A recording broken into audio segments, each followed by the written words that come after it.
I had an AI experience this week. What was that? I just started seeing a new doctor. Okay. And I go to my first sort of intake appointment with this doctor, and the doctor, comes into the room, nice guy.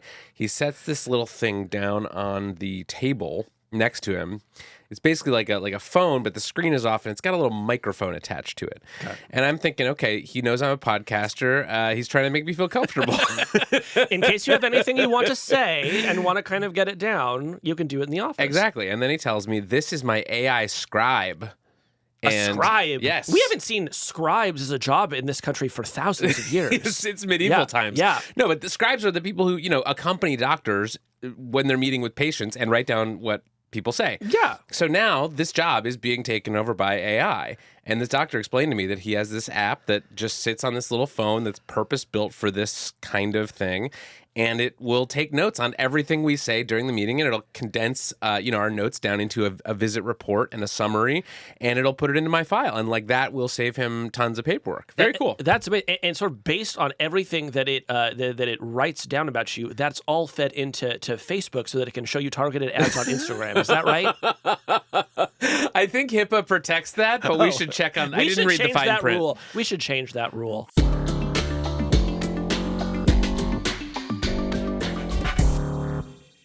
This week, Apple's got a brand new mixed reality headset, and Kevin and I tried it. Yeah, I mean, this blew my freaking mind, I'll be totally honest. Then, a dramatic hearing over child safety in the Senate. You're on national television. Would you like now to apologize to the victims who have been harmed by your product? Show them the pictures. And finally, how a single car accident took down the self-driving car company Roose. This truly is the most dog-ate-my-homework excuse for not being able to show this video to regulators that I can even imagine. And when I saw it, I really did gag a bit. All right. Casey, we went on a field trip last week. We did, as much as we enjoy being in this studio, in this beautiful environment that we're in right now, it is awesome from time to time to leave the confines of the studio and go out into the world and get our hands on some new technology. Yeah, so we were both invited down to Cupertino, California, to the headquarters of Apple to try out the Vision Pro, which goes on sale this week. We've talked about it on the show before. This is Apple's, what they're calling a spatial computing device, essentially a VR or an AR headset, although they don't use those terms. And it's attracting a lot of attention, first and foremost, because it costs $3,500 for the base model. But this is, I would say, the biggest hardware release of the year.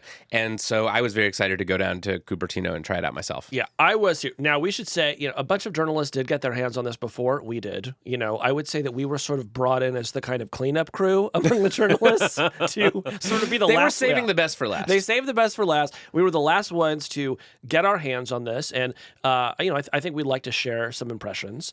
I would say that, I think we have some positive things to say about it. And I know that sometimes when some of our listeners hear journalists saying positive things about technology, it sends them into a rage. So I just want to say sort of preemptively that we will also continue to criticize Apple. But, sometimes people do cool things. Yeah. So first, let's just talk about what this headset is. Yeah. So this, Apple calls it a spatial computing device.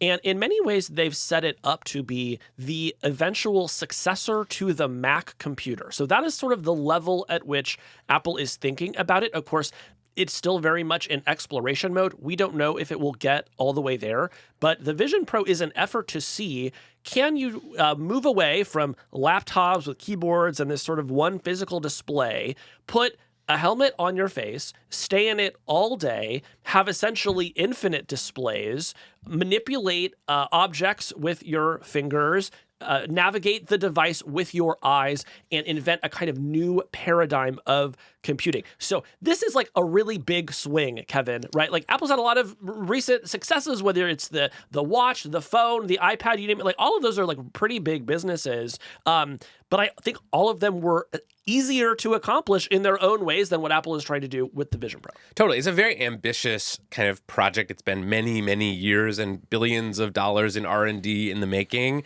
And it really felt like it. Like it's a beautiful device. It looks like kind of a pair of ski goggles. It's not kind of bulky or clunky like other VR headsets that I've worn. It really looks like an Apple product, and it has the price tag to match. Yeah, and at the same time, Kevin, I think the most important question about this device, which I do think remains mostly unanswered, is what is it for or who is it for? Right? Yes. Somewhere in there, I think, is the real question about this device. And I think as Apple guided us through some demos, they tried to answer those questions for us. And I think we should also just say, as sort of a blanket caveat to this segment, like, this is not going to be a full review because we did not get a chance to really take this thing for a full test drive. Yeah. My demo was about 45 minutes. I think yours was about the same length.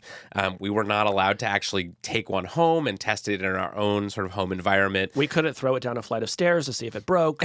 Exactly. Yeah. So, and I would say it was a heavily curated experience. Like, Apple definitely had a set of things that they wanted to show, at least me.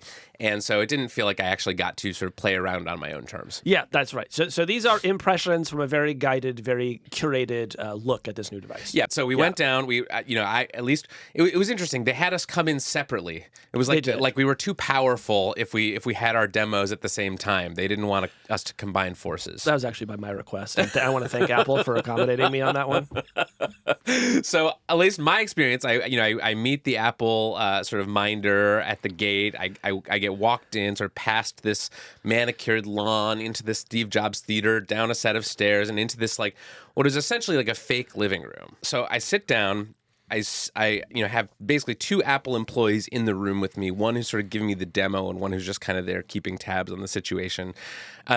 And I put on this headset, the Vision Pro, and the first thing you have to do is kind of do a little setup tutorial thing to sort of calibrate it to your eyes. They scan your face. They scan your face because there are no controllers with this thing. The way that you control your cursor essentially is just by looking around. And the way that you click or tap is by pinching your thumb and your finger together, like a little gesture. So once I got set up with the eye tracking and all of the gestures, then Apple showed me these, what I thought was the highlight of the demo, frankly, were these things, spatial photos and videos. Did you see these? Yeah, this was really, really cool. And so, you can either take these photos with your iPhone or you can take them with the headset itself, although it seems like in just about every case, you're better off taking these things with a higher end or you're better off taking these things with a newer iPhone. Well, they only work on the iPhone 15 Pro, which is Pro last Max. year's iPhone. If you don't have last year's iPhone, this doesn't work. Right. So these are essentially 3D photos and videos, and you can view them in 3D in the Vision Pro itself. And I don't know, have you spent a lot of time playing around with 3D photos and videos? No, I mean, not really. I mean, I can remember going down to Facebook years ago and having them show me 3D photos and sort of telling me this was the future, and you would just kind of like tilt your phone around and be able to shift the perspective a little bit. Not that impressive. On the Vision Pro, it does feel a little bit more of like a Black Mirror situation where you're sitting inside somebody else's memory, particularly with these videos. Like they showed me this spatial video of a family having breakfast, and of course, it's like a young family, and everybody's very adorable, and they're pouring orange juice or whatever. And you just like feel like you are there with them. And as I was looking at this, I thought like I could see how this would be some family's cherished memory. And 20 years from now, the kids are all grown up and they strap on a helmet and they revisit this, and that is like a special thing for them. Yeah, I mean, this blew my freaking mind. I'll be totally honest. I was like very ready to be skeptical because I have played around with a lot of 3D cameras in the past.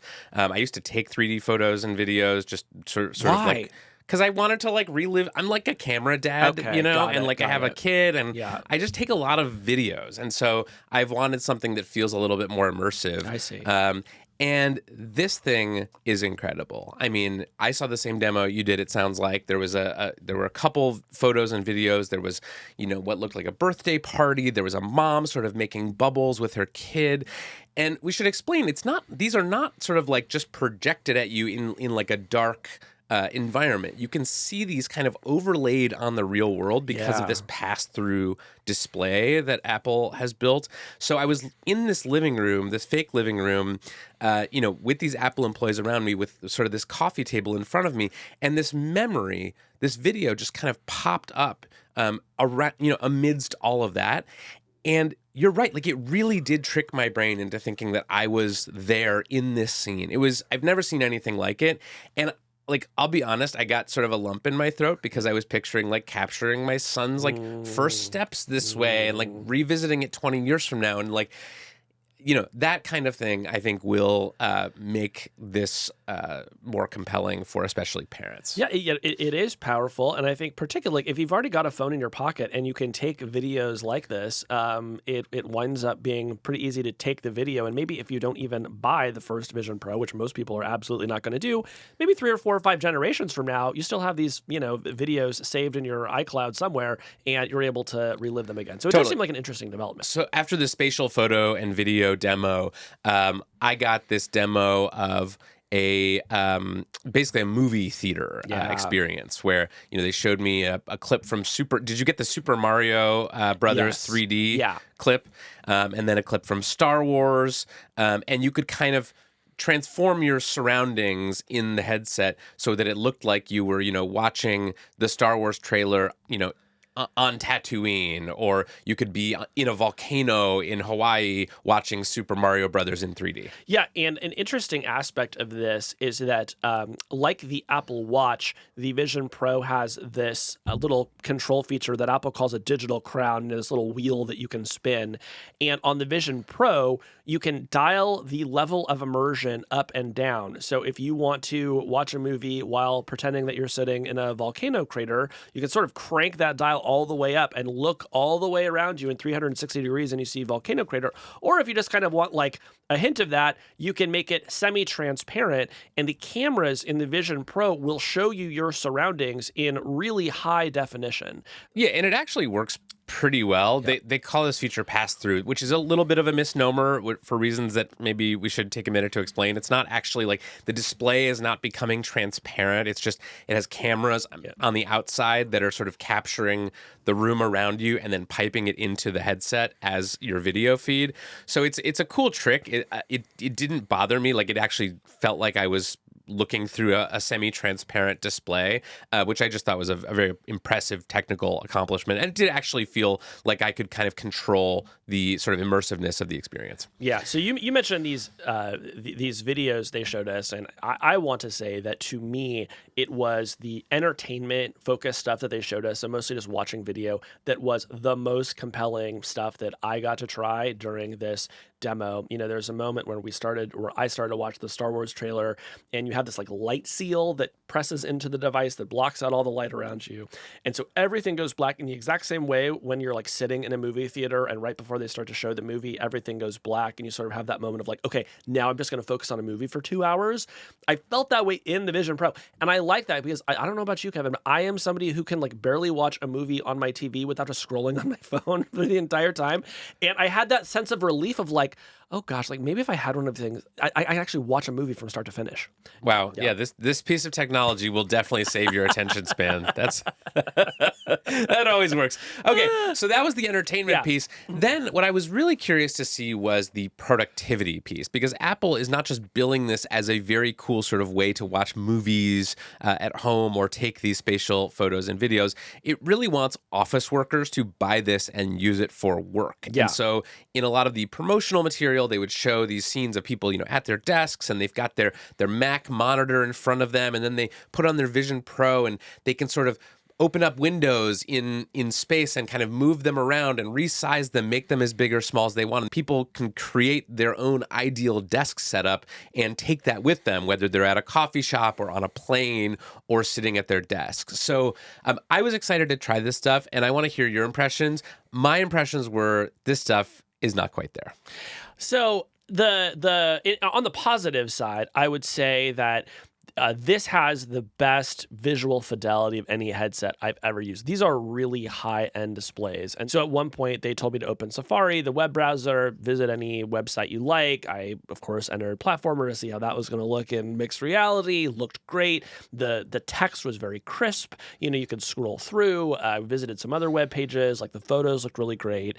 And yet, I thought, like, the amount of ingenuity that has gone into recreating digitally an experience that was already working perfectly fine for me in a laptop feels a little bit crazy here.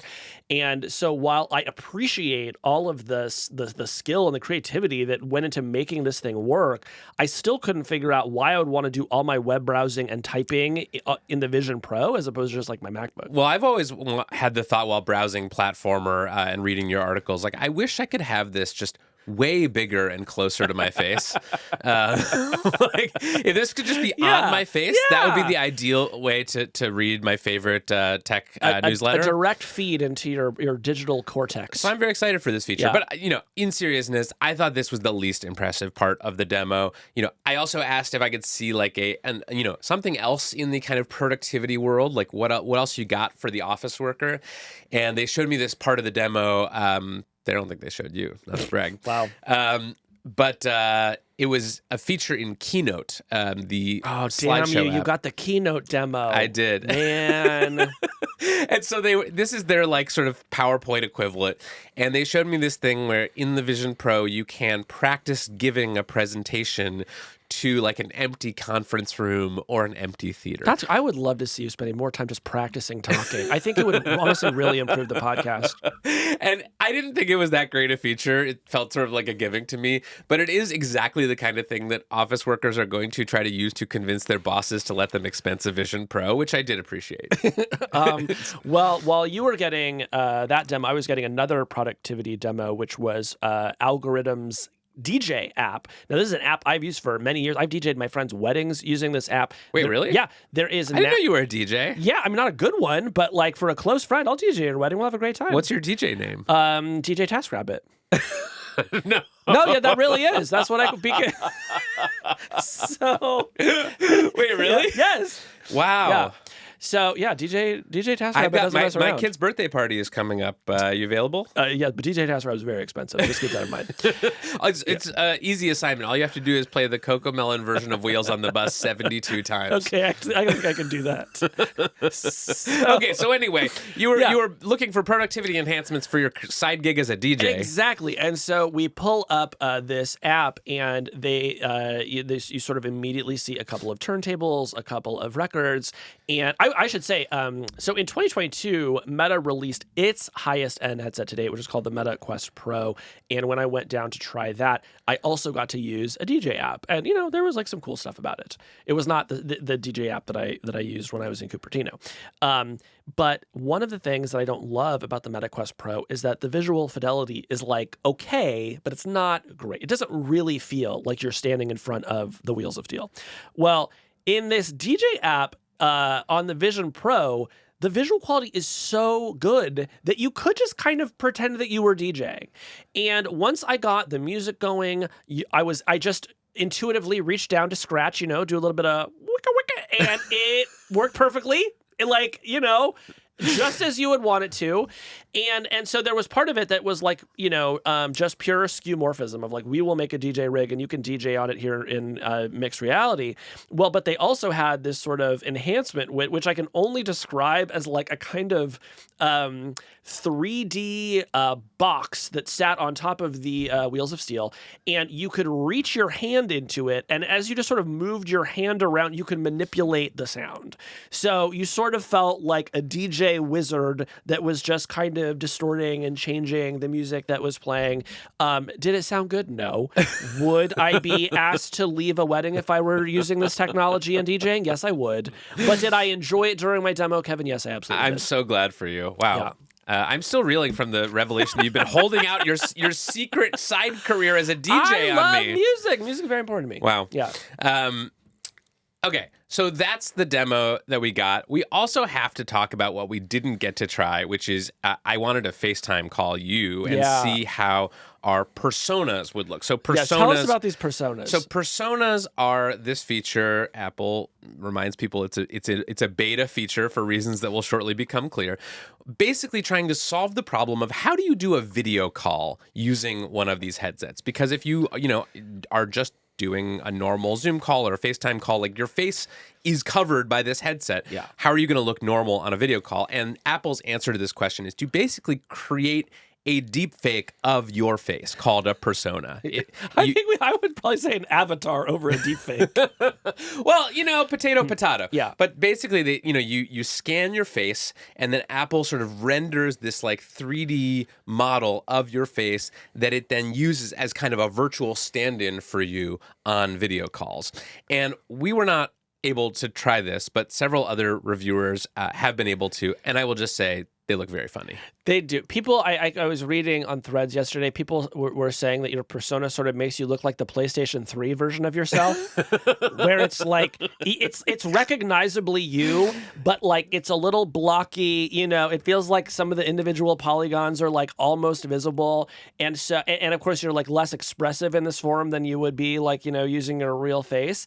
And so, yeah, people were having a lot of fun yesterday looking at the personas. One person I saw compared them to like NPCs in like a video game who are going to offer you a side quest. Yes. And I just think like, clearly this is a product that's going to get better over time. Like this is the V1. But I think, if someone showed up in a meeting with me as as one of these personas, like the meeting agenda is over. Like we're talking about that, and it's like not going to go unnoticed by anyone in the meeting, at least at first. There's so much in the Vision Pro that is sincerely cool. There is some stuff in the Vision Pro that I think might be the best way to do things, particularly consuming video, although even that is kind of still a question mark for me. And then there is stuff that is so much more complicated, so much more expensive, and still obviously worse. And the social features are really where I think that is the most true. So again, can all of this get better over time? Yes, I'm sure it will. But the current state of the art, this feels a little bit more like a party trick than a way that people are going to be getting work done. So let's do a little summary. What was your favorite thing about the Vision Pro and your least favorite thing? So, and this is another demo that a lot of people have talked about already, but we did this little dinosaur demo where in the mock beautiful living room, there was a blank wall. And as I looked up with my Vision Pro, we started this app, and basically imagine it's like the wall opens up, and all of a sudden you're looking at this prehistoric landscape, and a butterfly flies out, and you raise up your finger, and the butterfly just flies over, and it just sits right on your finger, and you move your finger around, the butterfly moves with you. So that's using the eye tracking capabilities, right? Then a dinosaur. That's really going to help you in your career, as your side career as a butterfly tender. Yeah, as a huge lepidopterist, let me just say, I was over the moon. The word? Yes, it's the word. Oh, wait, what, lepidopterist? Lepidopterist. That's the study of butterflies. Jesus Christ. How do you know Did you go to college? Anyways, so after the butterfly, this dinosaur comes in. Yeah. Lepidopterist. Do you know Vladimir Nabokov, in addition to being one of the great writers, was also a lepidopterist and named many species of butterflies? Oh, you contain multitudes, All my right. friend. So then the dinosaur walks into the frame, and there's like a little, they're dancing around on the prehistoric rocks or whatever, and then, one of them gets chased away, and then I don't know that these are velociraptors, but they basically look like velociraptors, would you say? Yes. And, one kind of comes up, and you can like sort of, try to pet it, and like maybe it'll let you pet it, or maybe it'll roar at you. Why am I talking about this at length? Well, to me, I saw this, I thought, like, this just feels like new storytelling experiences will be enabled. And I truly did believe, after using the Vision Pro, that as the technology gets better, cheaper, more widely adopted, it's going to enable all sorts of new kinds of storytelling experiences and, may eventually change, like, the kinds of stories that get told and how they are made. So that was the stuff that I saw that I thought, like, oh, there's really something here, and I believe in it more now that I have tried the Vision Pro than I did before I had previously. And what about your least favorite thing? My least favorite thing is I don't know if this thing would be comfortable on my face for even an hour and a half. When I have used VR headsets in the past, there was never a day when I wasn't relieved to be taking the headset off of me, where I didn't immediately feel better when I was taking it off. And even though we didn't use the Vision Pro that long, I still did basically have that feeling. I just kind of had like a little bit of tension, like at the temples of my head. It was not a headache, and it went away very soon after I took this thing off. But it did make me wonder, like, if I just want to like watch Star Wars on this thing, how am I going to feel at the end of 2 hours? I don't know the answer to that question. And I got to say, Kevin, until I know the answer to that question, I don't know if I want to spend $3,500 plus tax. Yeah. Okay, so what was your favorite thing about the Vision Pro demo? I loved the spatial audio, the spatial photos and videos. I thought, to myself, okay, if this were $1,500, maybe that's worth it just for the home movie potential alone. At $3,500, that's a very expensive home movie collection to start building. But I think that's by far the most compelling part of the demo, at least for me. Yeah. And how about the worst? And I would say the worst was for me the productivity stuff. I just don't like. I understand that for some people, if you are a person who works, in with a multi-monitor setup and you like having tons of windows all over the place while you work, you are probably the prime candidate for using something like the Vision Pro. But I'm not a person who likes a bunch of clutter and chaos in my visual space when I work. I like focus. I like full screen windows. I like not a lot of other stuff going on. And so for me, it would just be too distracting, and that would keep me from using it for work. All right. So what do we think the prospects of this device are? Like a year from now, what do you think we will be saying about how the Vision Pro did and like where it goes from here? I mean, I think it would not surprise me if this is a fairly, sort of slow launch for Apple. It is a very expensive device. It's a brand new category. People, it really is one of these things that you need to kind of see for yourself to fully understand. You can't really just like watch a video or read a couple of reviews and get a sense of what it's going to be like to have one of these things strapped to your head. The first version might not be for everyone, but pockets of people will kind of find it and adapt it to their own use cases. Yeah, that sounds right to me. I think some of the analysts before pre-orders went on sale thought that maybe Apple will sell like 500,000 of these in the first year. Of course, Apple sells hundreds of millions of iPhones in a year, so this is very small relative to that much bigger business.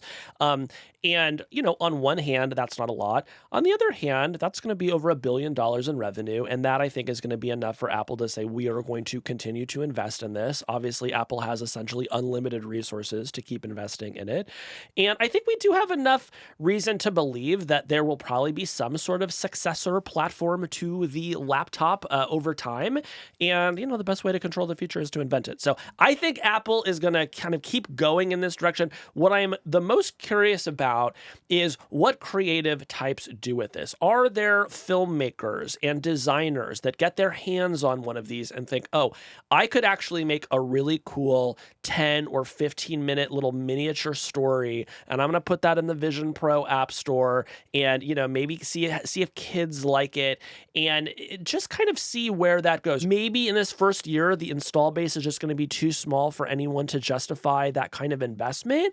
But I do believe the technology is good enough that if some people took it really seriously and tried, they would make something really cool that people might spend a lot of money to do. Yeah, I can see that. I also think for me, the most interesting question about all of this is like, how is this device going to be received like out in public? Because if you remember the Google Glass period where Google had just released this amazing computer that sat on your face and could do all these things. It was not that amazing. It was not computer, that amazing. But go on. But they were billing it as this amazing thing, and then they sent it out to people, and people started showing up in the real world with them.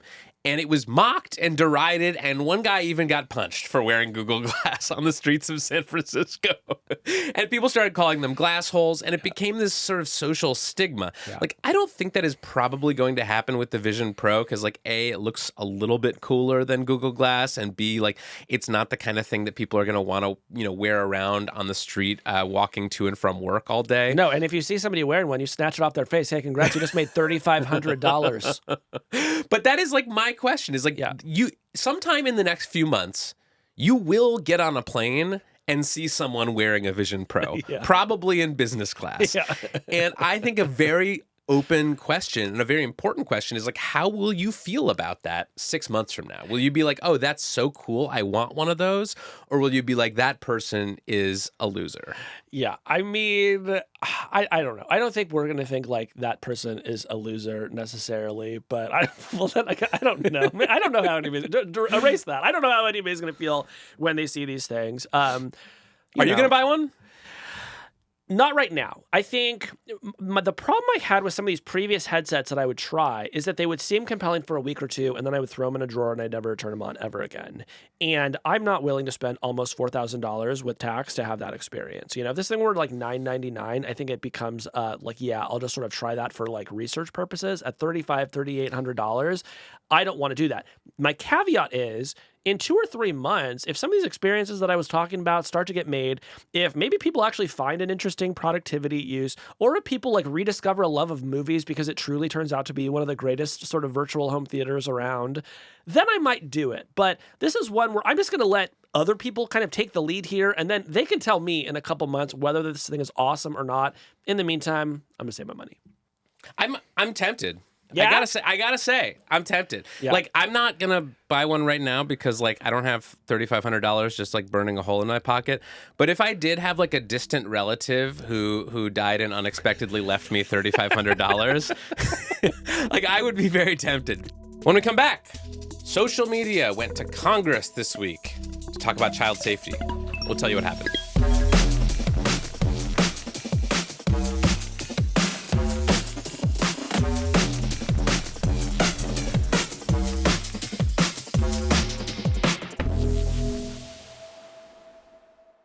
Casey, this week, the CEOs of many of the biggest tech companies in Silicon Valley flew to Washington to be dragged before Congress and grilled by a bunch of senators.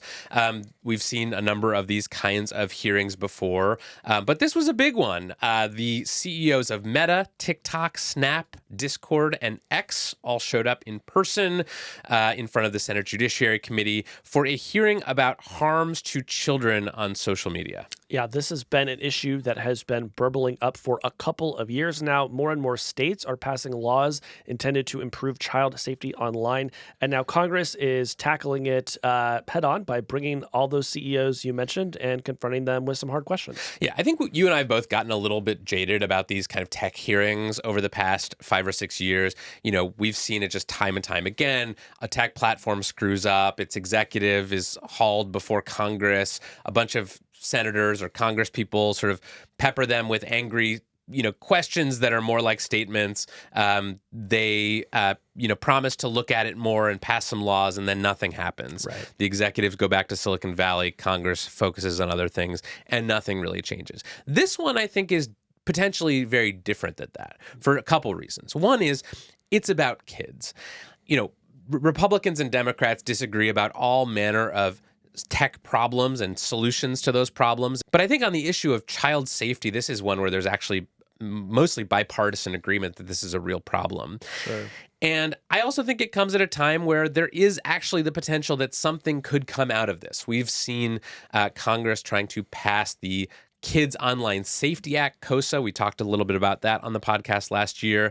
That's a bill that would sort of force social media platforms to be more active in preventing harms to minors. We've also seen a bunch of other laws proposed and states that are taking action to, for example, require social media companies to get parental consent before permitting children under 16 to use their platforms. So, Casey, I know that you, like me, have seen a number of these hearings come and go without much in the way of action. But did this feel different to you? Well, I think one way that it felt different was the way that it shook up the cast of characters, right? So we're sort of used to Congress focusing a lot on Twitter and Facebook in particular. Now we have some newer platforms up and coming. Snap, Discord, and X, the former Twitter, all appeared before Congress for the first time. Their CEOs appeared before Congress the first time. And so it showed that Congress is sort of probing at new parts of the ecosystem in an effort to kind of trace how these problems are flowing across platforms. Yeah. So let's go through some clips from the hearing. The first one that I think everyone is talking about after this hearing was a moment where Mark Zuckerberg from Meta was asked to apologize to a number of parents in the room whose children had been either victimized or had, in some cases, taken their own lives after being bullied or harassed or otherwise exploited on social media. And he did. He got up, he stood up from his chair, he turned around, and he directly addressed the parents in the room. Let's roll that clip. Let me ask you this. There's families of victims here today. Have you apologized to the victims? Would you like to do so now? Well, they're here. You're on national television. Would you like now to apologize to the victims who have been harmed by your product? Show them the pictures. Would you like to apologize for what you've done to these good people?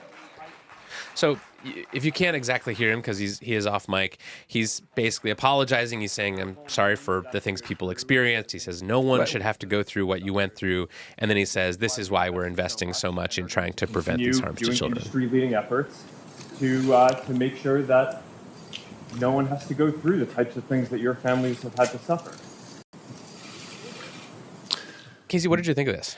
So this was a really dramatic and a sort of very rare moment when one of these sort of titans of industry actually has to be in the same room and be confronted by people who feel like they've experienced really harm as a direct result of the software that Mark and his teams have built. So I think that's one that we'll remember for a long time. Yeah. All right. Next clip. This one was about COSA, the Kids Online Safety Act, and Richard Blumenthal from Connecticut, who was one of the creators of COSA, basically is going down the row of CEOs one by one, asking them whether they support this bill. Who will support the Kids Online Safety Act?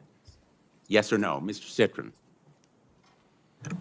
There are parts of the act that we think are great. No, it's a yes or no question. I'm going to be running out of time, so I'm assuming the answer is no if you can't answer yes.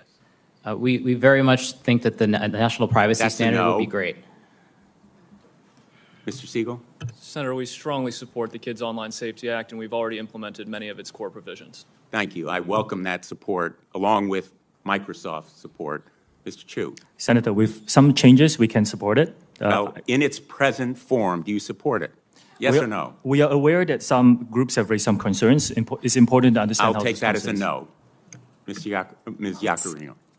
Senator, we support COSA and will continue to make sure that it accelerates and make sure it continues to offer community for teens that are seeking that voice. Mr. Zuckerberg? Senator, we support the age-appropriate content standards, but would have some suggestions yes or no, on how to Mr. implement Zuckerberg?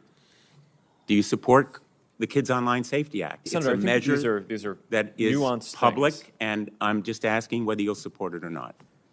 These are nuanced things. I think that the basic spirit is right. I think the basic ideas in it are right, and there are some ideas that I would debate how to best implement them. Unfortunately, I don't think we can count on social media as a group or big tech to support this measure. Okay. So essentially, two of the CEOs in the room, Evan Spiegel of Snap and Linda Iaccarino of X, Snap and X have broken from the other tech companies and decided to support COSA, this bill that has become extremely controversial in the tech industry. Why do you think they did that? I think, in Snap's case, they just think it will cost them nothing because a lot of COSA has to do with like algorithmic amplification and stuff that just doesn't really concern Snap as a company that's primarily focused around messaging. With X, and this is not based on reporting, this is just speculation, but I think X probably just wanted kind of an easy win at a time when they're facing some very serious and important questions about why they led deep fake synthetic nudes of Taylor Swift to spread unchecked on the platform until they were getting tens of millions of views just this past weekend. This at least enables them to say, well, look, we did something. We supported your bill, Senator. I have a lot of thoughts about this, but let me just say, wait until Elon Musk finds out what is in COSA, because I suspect he's going to have a strong disagreement with Linda Iaccarino about X's support for that bill. Okay. The last clip I want to play is from Mark Zuckerberg, who is talking with Amy Klobuchar, the senator from Minnesota, about why he thinks that the responsibility of verifying users' ages should not fall to Meta and other social platforms, but should instead be handled by Google and Apple, who run the app stores. I don't think that parents should have to upload an ID or prove that they're the parent of a child in every single app that their children use. I think the right place to do this, and a place where it would be actually very easy for it to work, is within the app stores themselves, where my understanding is Apple and Google already, or at least Apple, already requires parental consent when a child does a payment with an app. So it should be pretty trivial to pass a law that requires them to make it so that parents have control anytime a child downloads an app and offers consent of that. And the research that we've done shows that the vast majority of parents want that. And I think that that's the type of legislation, in addition to some of the other ideas that you all have, that would make this a lot easier for parents. Just to be clear, I remember one mom telling me, with all these things she could maybe do that she can't figure out, it's like a faucet overflowing in a sink, and she's out there with a mop while her kids are getting addicted to more and more different apps and being exposed to material. We've got to make this simpler for parents so they can protect their kids, and I just don't think this is going to be the way to do it. Okay, so that's the hearing in a nutshell. Congress wants these tech platforms to do more to protect minor users, and a bunch of senators sort of don't think they're doing enough and want to use new legislation or maybe the courts to go after them for not doing enough for underage users. The tech platforms all say, well, we're doing all these things already, and some of them say we would support legislation like COSA. Some of them say, well, we don't think that's the right approach, but we also agree that more needs to be done to protect underage users. Basically, everyone is agreeing that there is an important problem to solve here. There's just some disagreements about how to solve it. I think it is tricky to talk about. It is very emotional. Everyone wants children to be safe online. I think we have very little agreement at this point about what does safety mean. And I think the fact is that there are just always going to be some risks associated with being on the internet. But if you accept all of that, what is a path forward? Well, the paths, I think, look different depending on what problem you're talking about. But one place to start that I think would actually be productive is talking about this issue of age verification that Zuckerberg brings up in the last clip. Well, and let's talk about it. So do you think this should be a responsibility of tech platforms to verify how old their users are, or do you agree with Mark Zuckerberg that Apple and Google should take that on?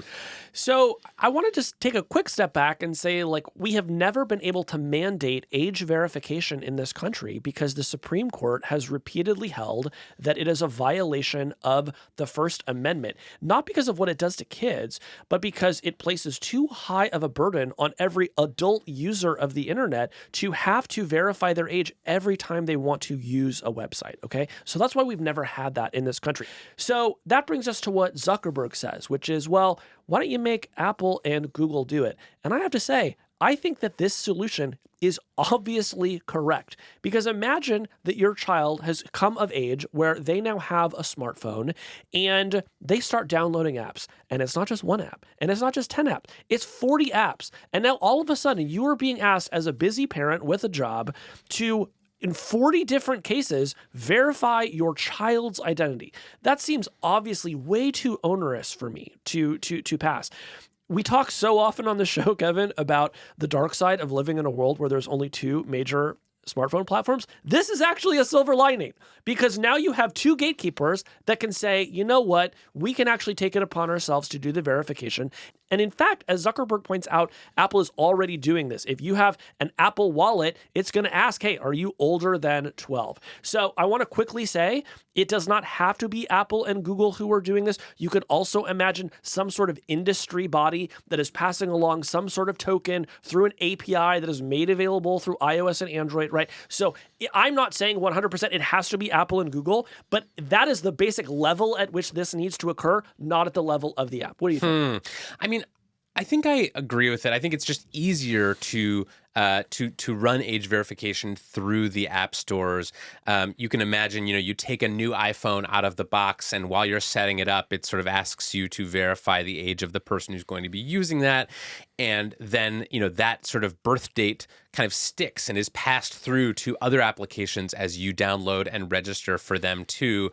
But I also think it's good for social platforms to have, if not an exact number, then just a general sense of how young their users are. Right now, a lot of people just lie when they register for a new Instagram account or a new Facebook account. If you're underage, you'll just say, I'm 18, and that gets you in. And I think that's good that tech platforms will soon have to have a better idea of how old the people using their apps are. Yeah, and we should say, there is clearly an element of passing the buck in what Zuckerberg says, right? Because the moment that this becomes Apple and Google's responsibility, he basically never has to think about it again. He just flips a switch that says, hey, iOS, if this user is under 13, they don't get to download Instagram, and move on with his life. So I can understand why they want this. The thing is, I just think that would probably be a world where kids are made more safe. Yeah. This is, as you said, a very emotional topic, and one where people, especially parents, have a lot of strong feelings. We did a segment on the show last year about COSA, in which we sort of raised some potential objections to it, and you especially said that you were opposed to it because it could allow state attorneys general to basically try to crack down on any content that they considered offensive or harmful to children, whether that's pro-LGBTQ content or affirming gender content targeted at kids who may be experiencing some gender dysphoria. You really worried that COSA would have all these unintended consequences. After that episode, we heard from a ton of listeners who disagreed with us. Some of them agreed with us, basically talking about what it's actually like to have kids who use social media platforms, which neither of us, frankly, does. And I wanted to just bring up 2 emails that we got in the wake of the COSA segment from listeners, and see if any of your views have shifted on this stuff over time.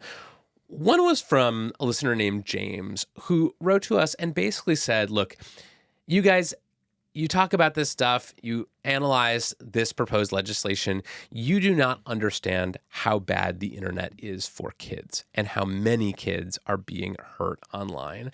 And this is sort of a point that you'll hear from people who are activists on this stuff. They'll say, this is not some small number of teens who are being victimized by horrible things online.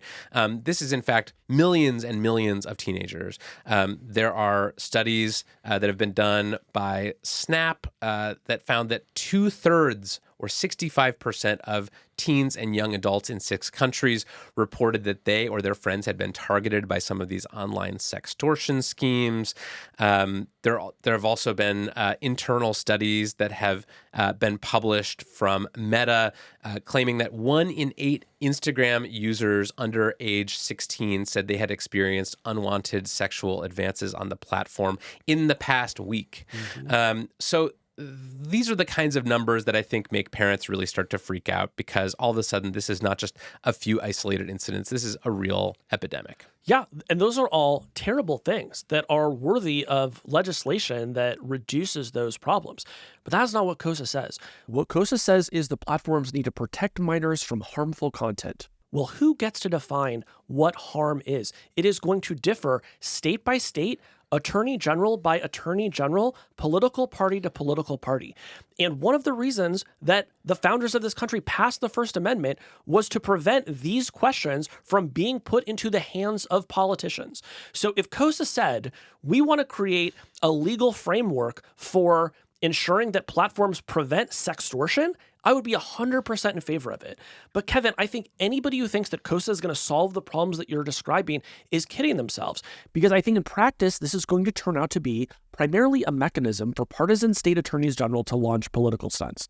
I believe Republican AGs are going to sue platforms for showing information about abortion in states where it is illegal, and then they'll wash their hands of the whole thing and say, see, we did something to protect the kids. We prevented them from harm. I just want to clarify that the sponsors of COSA do seem to be responsive to the concerns you're raising, and that the text has already gone through a bunch of changes to kind of make it more narrow and specific.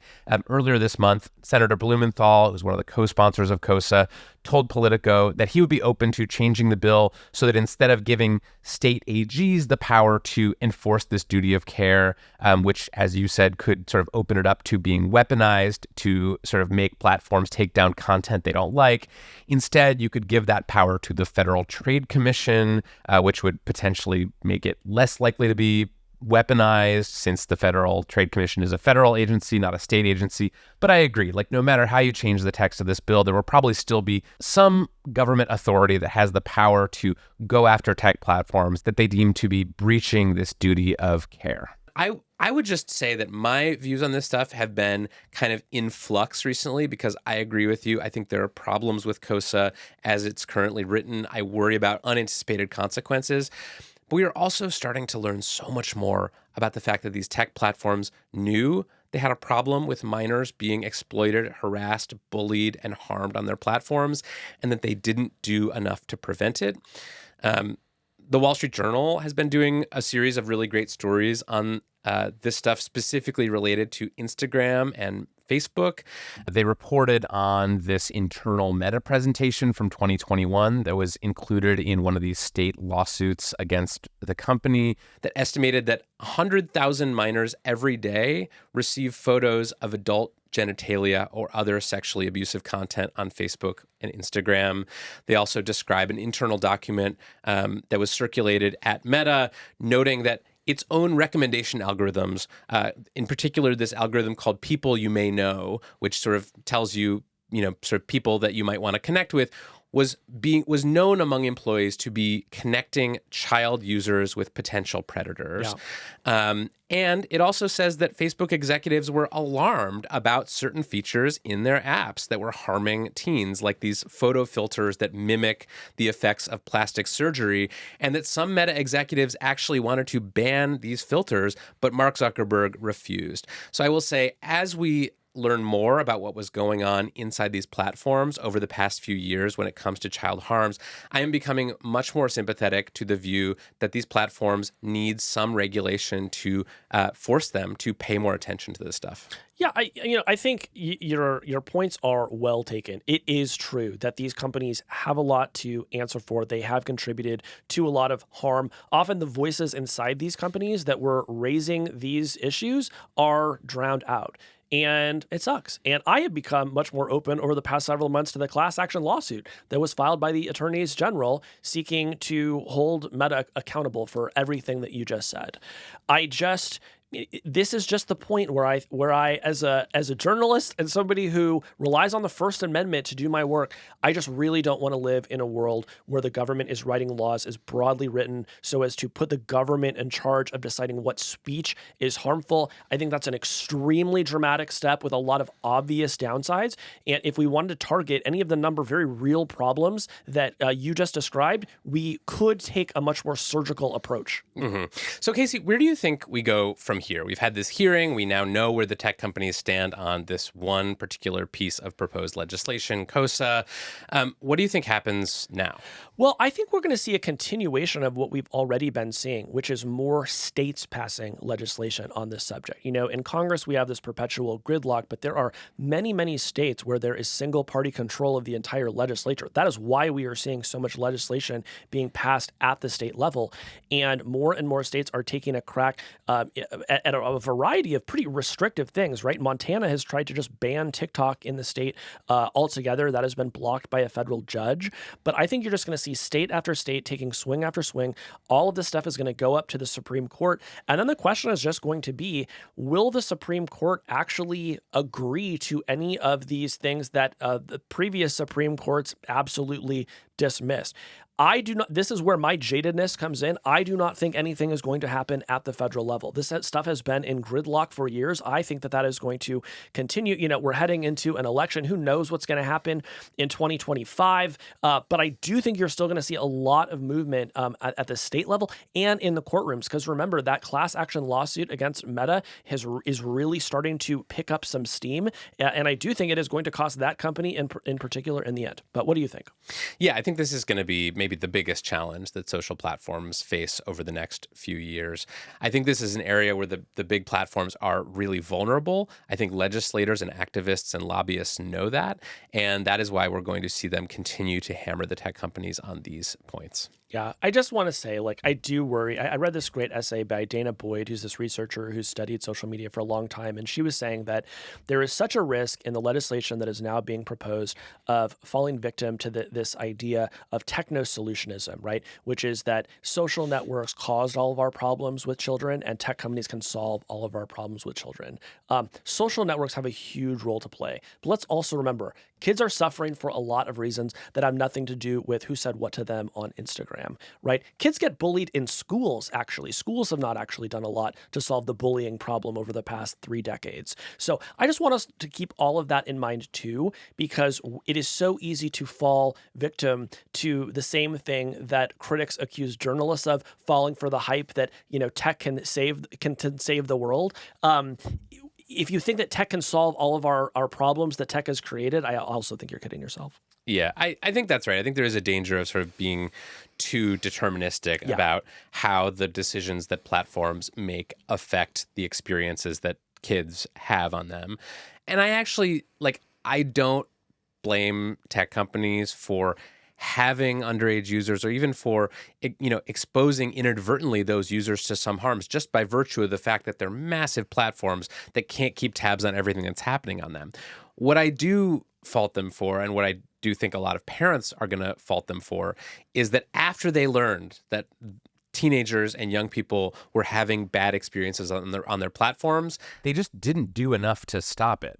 Yeah. And in some cases, they rejected proposals that would have helped kids on their platforms have a safer experience because they cost too much money or they involve too much bureaucracy or oversight, or they just worried that calling attention to the fact that there were underage users on their platforms would open them up to new forms of scrutiny. So I think this was a huge mistake tactically that a lot of these platforms made in not talking about this sooner.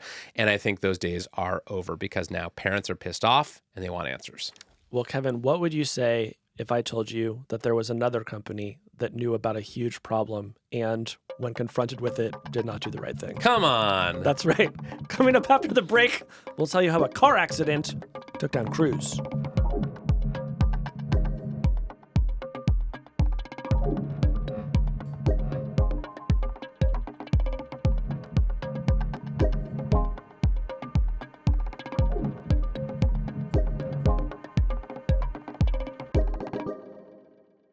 Kevin, remember that one time we interviewed the CEO of Cruise? Yes, the self-driving car company.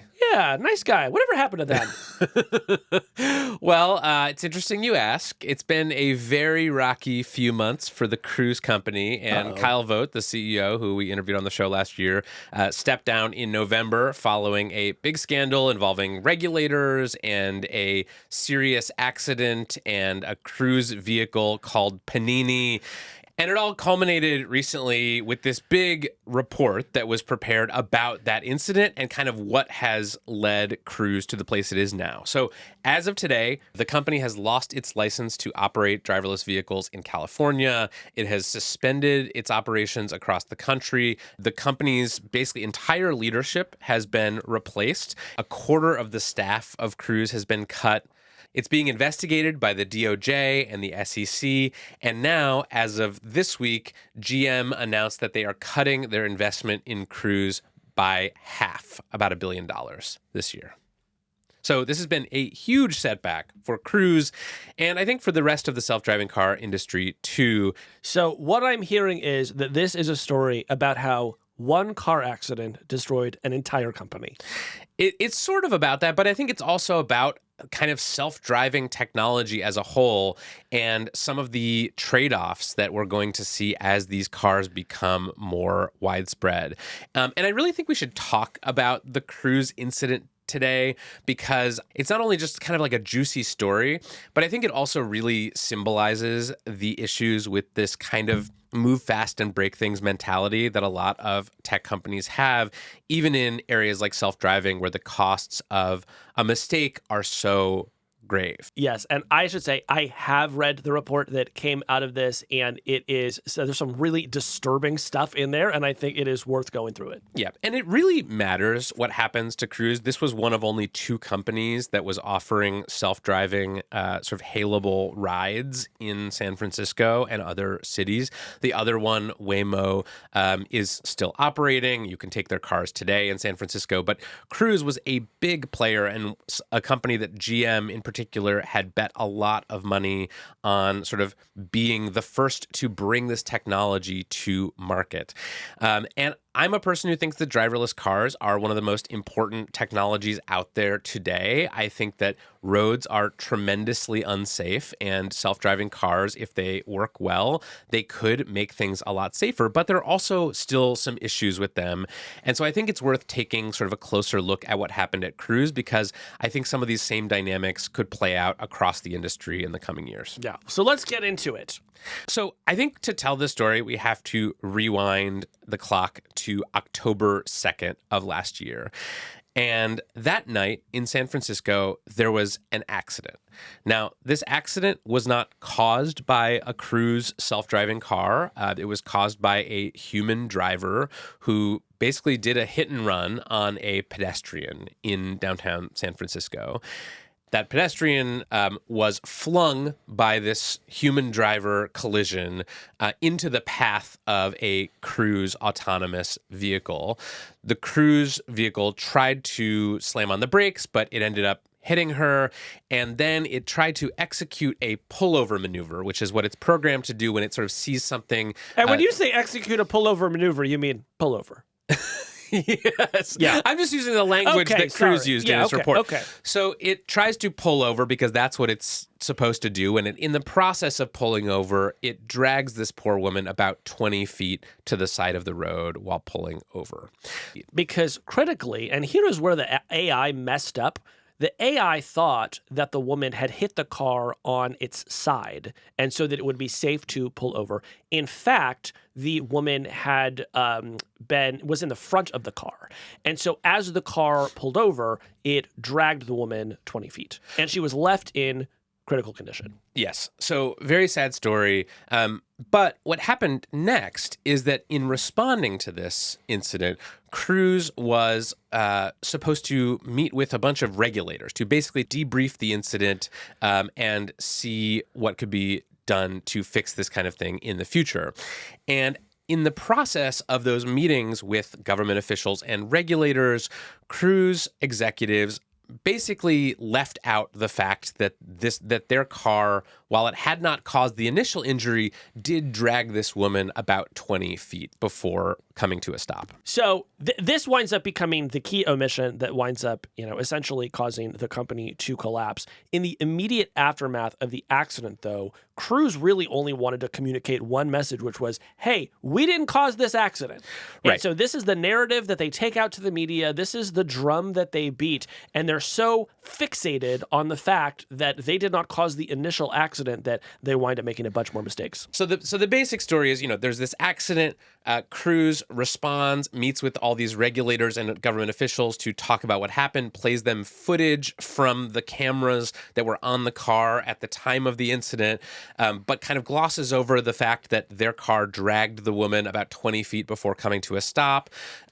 They get caught sort of doing this kind of selective presentation, and GM, which is the majority owner of Cruise, sort of replaces the senior leadership of the company and commissions a law firm to basically investigate what happened and come up with a report. And this report was made public just recently, and it is a wild document. Did you read it? I did read it, and it was probably the most interesting thing I've ever read that was written by Quinn Emanuel, Urquhart & Sullivan, the law firm that did the report. Yeah, I love these kind of lawyers' reports because it's like the precision in these documents, the timestamps on all the Slack messages. It is just like you do not want this kind of thing to happen to you. You don't. And yet, at the end of the day, Cruise is their client, and they do pay for everything that's happening. And so I do feel like the law firm sort of writes about it in a hilarious, letting them off the hook way that I would like to talk about more. Yeah, so let's talk about this report. So The report basically says that, in the immediate aftermath of this incident, Roose was sort of worried because initial media reports suggested, some of them, that Roose's self-driving car had in fact caused this accident, that this was a case of a driverless car hitting a pedestrian, which would be a big story. Yes. And it is the sort of the story that the entire press corps has been waiting for ever since these self-driving cars got on the road. When would one of them cause a potentially fatal accident? And so now it happens. And so Roose, which I'm sure already had a full plan ready to execute the moment that this happened, they spring into action.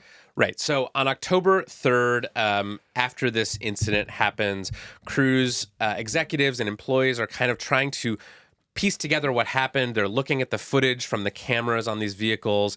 And at around 3:45 a.m., according to this report, a Roose employee first sees the full video of the incident and learns that in addition to kind of hitting this pedestrian and stopping, their car also pulled over and dragged the woman with it. So the company's senior leadership, including Kyle Vogt, meets to discuss this new video and sort of tries to decide whether or not they're going to sort of update the media with this new detail, and they decide not to. Oh, that seems like a mistake in retrospect. Yeah. Yeah. So they also meet with the mayor of San Francisco's transportation advisor. They meet with a bunch of regulators, including NHTSA, the DMV, and the California Highway Patrol.